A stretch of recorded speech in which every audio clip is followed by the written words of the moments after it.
크리스찬의 쉿 콰이어트 타임. 샬롬, 크리스찬 성도님들 반갑습니다. 오늘의 본문은 레위기 4장 1절부터 21절까지의 말씀입니다. 본문의 제목은 속죄제 1, 제사장과 회중입니다. 본문을 읽기 전에 어떤 내용인지 요약본을 먼저 읽어드릴게요. 네 번째는 속죄제입니다. 주님은 이스라엘 백성이 실수로 죄를 지었을 때 즉시 벌하지 않고 제사를 통해 속죄할 길을 열어두십니다. 오늘의 본문 1절입니다. 여호와께서 모세에게 말씀하셨습니다. 이스라엘 백성에게 전하여라.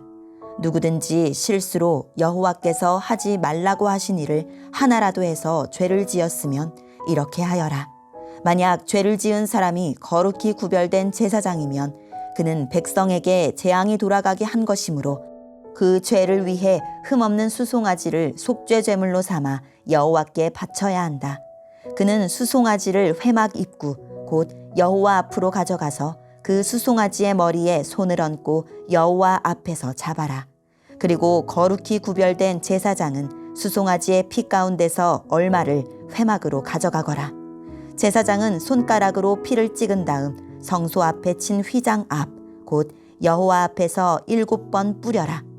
또 그 피의 얼마를 취하여 향을 피우는 제단 뿔에도 발라라.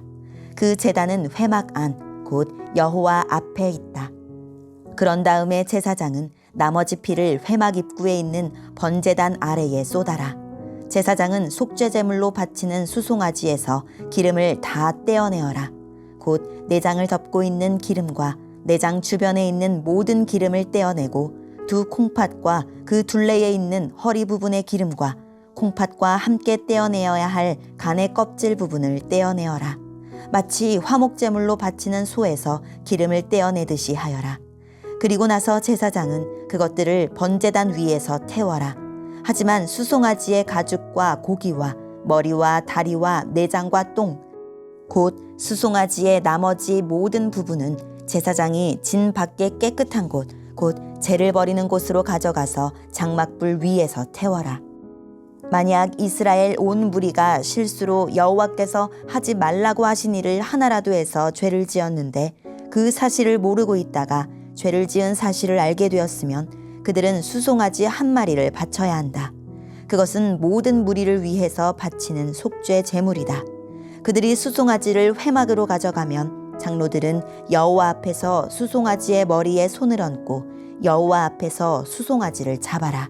그러면 거룩히 구별된 제사장이 수송아지 피 가운데서 얼마를 회막으로 가져가거라.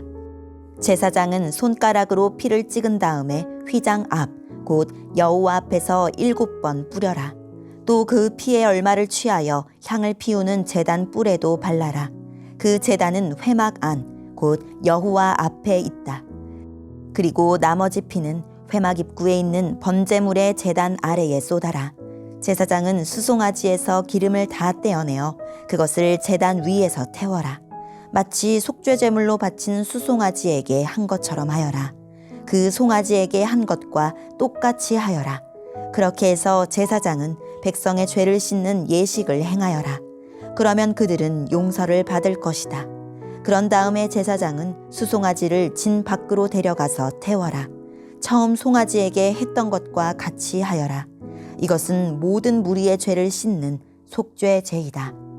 아멘. 오늘의 본문을 통해 이해할 수 있는 부분은 무엇일까요? 번제, 소제, 화목제는 각각 제물의 종류, 즉 소, 양, 염소, 새에 따라 구분했다면 속죄제는 제물을 드리는 사람, 제사장, 모든 회중, 통치자, 보통 사람의 지위에 따라 구분합니다. 속죄제는 실수로 지은 죄를 용서받기 위해 드리는 예배입니다. 하나님이 그 백성 가운데 계속 머무르시도록 일상생활에서 일어나는 실수와 실패와 연약한 모습으로 인한 우리의 모든 죄를 깨닫고 고백하는 것입니다. 만일 대제사장이 실수로 죄를 지었다면 그 영향력이 백성 모두에게 끼칩니다. 큰 책임이 뒤따르기에 가장 비싼 흠없는 수송아지를 제물로 바칩니다. 제사장은 제물의 피를 회막 안 휘장과 향제단에 뿌리고 나머지 피는 번제단 아래 쏟습니다. 기름은 번제단에 태우고 나머지 고기는 제단 밖에서 태웁니다. 이 제물은 화목제처럼 나누어 먹을 수 없습니다. 만일 이스라엘 온 무리, 법적 대표 기능을 하는 사람들이 실수로 죄를 지었다면 그들도 죄를 깨닫고 하나님 앞에서 죄를 씻는 속죄제를 드려야 합니다. 오늘의 본문을 통해 알 수 있는 우리 하나님은 어떤 분일까요? 하나님은 모르고 지은 죄도 깨닫고 뉘우치라고 하십니다. 누구든지 해야 할 것을 하지 않고 하지 말아야 할 일을 했을 때는 정결 예배를 드리라고 하십니다.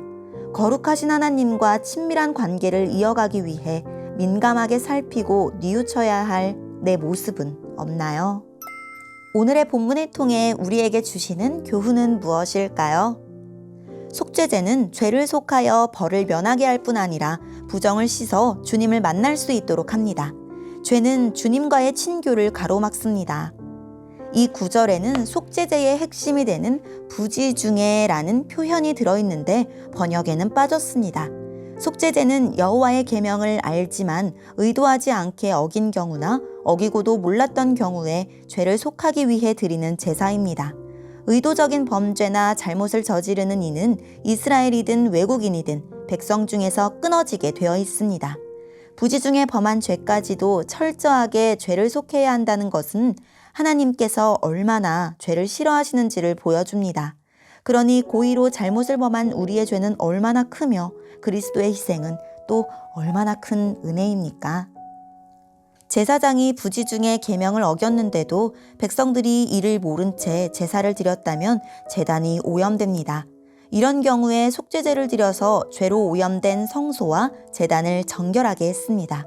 속죄제는 속죄하여 사함을 받는 제사이면서 동시에 제단과 성소를 정결하게 하는 정결 제사입니다. 속죄제의 대부분이 피를 제단과 성소에 뿌리고 바르는 일로 구성된 이유입니다. 제사자에 따라 제물이 달랐습니다. 대제사장과 회중은 수송아지를, 족장은 순염소를, 평민은 암염소와 어린 암양을, 가난한 자들은 산비둘기와 집비둘기를, 더 극빈한 자들은 밀 10분의 1 에바를 드렸습니다. 죄가 크든 작든 부하든 가난하든 지도자이든 평민이든 자기 죄를 깨달았거든 용서를 구하고 용서받을 수 있는 길이 있었습니다. 영향력 있는 사람일수록 더 비싼 제물을 요구하셨습니다. 영향력이 클수록 더 많이 더럽히기 때문일 것입니다. 더 영향력 있는 사람이 되기를 구하기 전에 죄를 더욱 두려워하고 거룩을 더욱 사모하는 사람이 되도록 구합시다. 오늘의 말씀을 통해 각자에게 주시는 성령 하나님의 음성에 귀를 기울이며 살아계신 하나님, 죄를 깨닫게 될 때 합리화하거나 덮어두지 않고 죄를 인정하며 진실한 회개를 하게 해주세요 라고 오늘도 하나님의 도우심을 구하며 말씀으로 승리하는 하루를 보냅시다. 여기까지 크리스찬의 quiet time 이었습니다.